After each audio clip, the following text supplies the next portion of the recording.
Bonsoir, Madame Awassila, vous êtes la conseillère technique de la ministre de la Femme, de la Famille et de l'Enfant. Je vous remercie Merci. d'avoir accepté notre invitation. Vous êtes accompagnée de Monsieur Isaac Yambayao, vous êtes le DG de la Poste Côte d'Ivoire.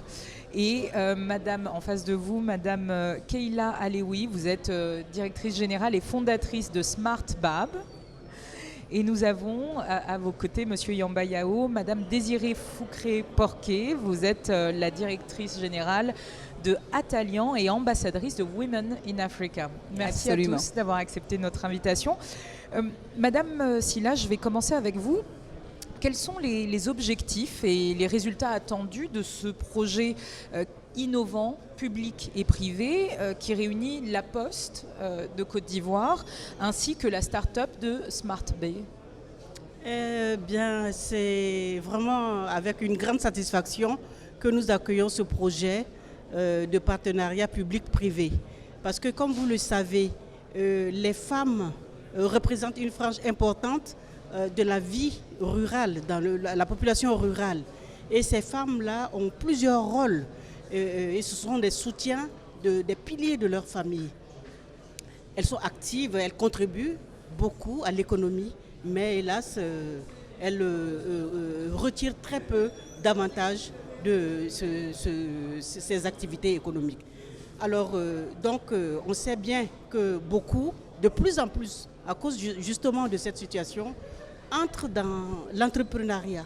Et c'est en cela que ce programme prend tout son sens avec nous, parce qu'il s'agit de booster la participation de la femme dans l'économie, et le ministère voit cela d'un très bon œil. C'est un projet stratégique pour votre ministère. C'est un projet stratégique pour les femmes, les jeunes, parce que les femmes étant les piliers, chaque femme qui est aidée, dont les capacités sont renforcées, eh bien, ça réjaillit automatiquement sur les enfants et plusieurs membres de la famille. Donc vraiment.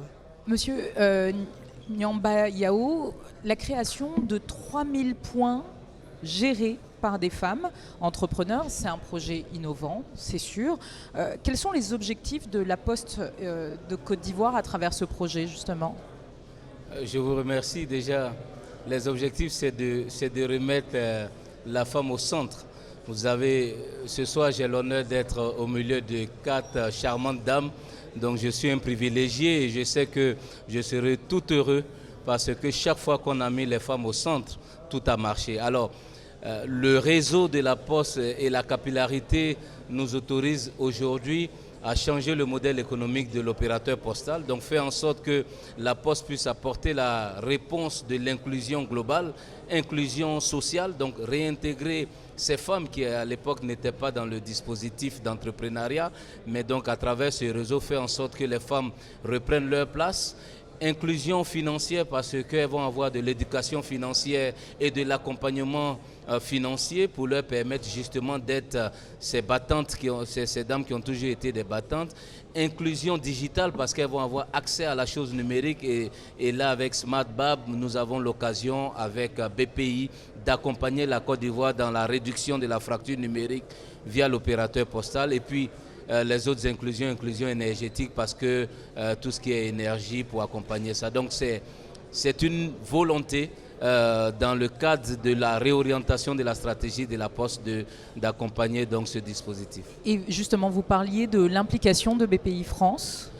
Mais parce qu'à la fin de la journée, lorsqu'on a fini de bien dessiner cet écosystème, il faut y avoir un accompagnement et BPI est très attaché donc à accompagner ce type d'initiative parce que c'est inclusif, mais aussi ça contribue à améliorer le ranking de notre pays parce que j'ai parlé tout à l'heure de maturité numérique, mais aussi un vaste programme d'inclusion financière qui justement va avoir un bond avec la mise en œuvre de cette opération avec le ministère de la Femme et les partenaires techniques Smart Bab. Alors justement, partenaire technique, Madame Alewi Keila, quels sont les impacts positifs de vos boutiques qui sont présentes dans les villages? Oui, je vous remercie pour la question. Les impacts positifs de nos boutiques, moderniser le commerce de détail en Afrique, l'autonomisation financière des femmes et des jeunes, cohésion sociale, grâce à ce projet, près de 3000 femmes qui vont devenir businesswomen, voilà, et qui vont développer leur business dans des différents services universels. Et justement, il y a des technologies françaises qui sont impliquées dans votre concept. Vous pouvez nous en dire plus? Oui, nous avons la société Hotelsat pour la connexion Internet. Notre connexion Internet, elle est satellitaire, donc on est puissant, on dira. Vous avez choisi que la majorité de vos boutiques soient gérées par des femmes. Pourquoi? Pourquoi exclusivement des femmes? Parce que les femmes, je dirais, les femmes sont les plus sérieuses. Parce qu'en Afrique, c'est la maman qui tient le foyer. Ah bon? Oui. Parce que pour les dépenses de la maison et tout, quand papa dit aujourd'hui, ça ne va pas, maman est obligée de apporter à manger aux enfants. Vous semblez acquiescer.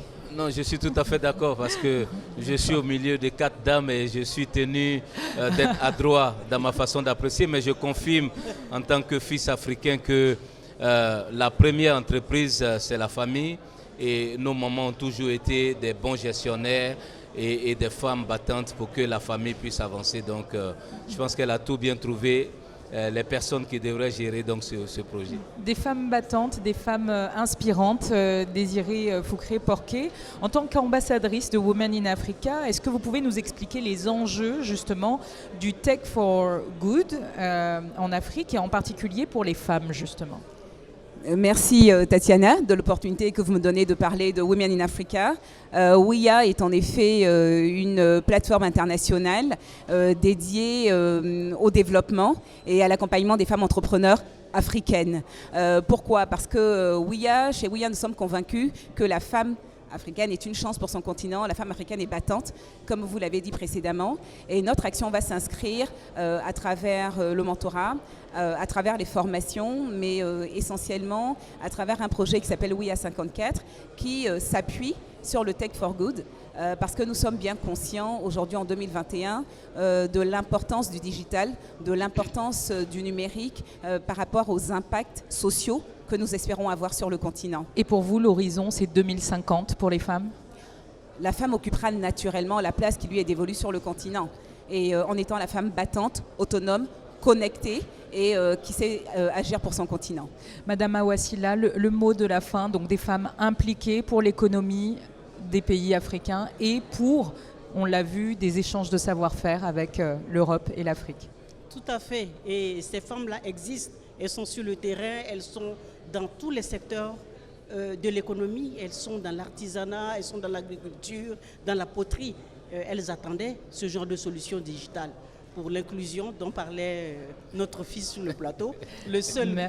Voilà. Donc franchement, c'est une aubaine. Merci beaucoup. Merci à toutes et à tous d'avoir été sur notre plateau.